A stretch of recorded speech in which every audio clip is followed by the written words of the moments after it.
Naglunsad si DOTR Secretary Vince Dizon ng Flagship Project Management Office bilang tugon yan sa direktiba ni Pangulong Ferdinand R. Marcos Jr. na pabilisin ang pagpapatupad ng malalaking transport infrastructure project.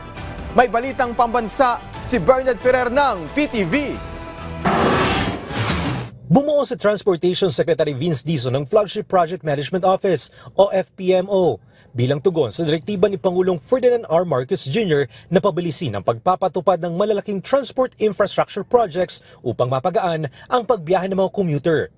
Sa ilalim ng Department Order No. 2025-002, ang FPMO ng DOTR ang mga siwa sa mga patakaran at pagsigurong nailala ng sapat na pondo at pagsisikap para sa implementasyon ng Priority Infrastructure Flagship Projects o IFPs.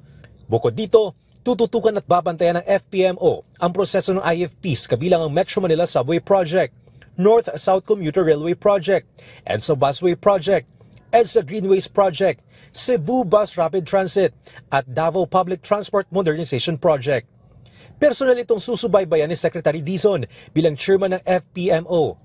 Ang kalihim din na magpapasya kung aling mga proyekto ang maaaring idagdag bilang priority IFP sa hinaharap, habang masusin niyang babantayan ang bawat proyekto kung saan ipatutupad ang mahigpit na timeline para sa partial operability at completion. Ikinatuwa naman ng ilang commuter na personal nakita ni Secretary Dizon ang mga dapat ayusin sa EDSA Busway. Kabilang dito ang kawalan ng wayfinder sa busway at MRT3 stations, sira-sirang timer sa bus stops, hindi ba ginhawang railing sa hintuan at mga sirang elevator. Gayun din ang usapin ng pananatili ng busway para sa kapakanan ng mga commuter.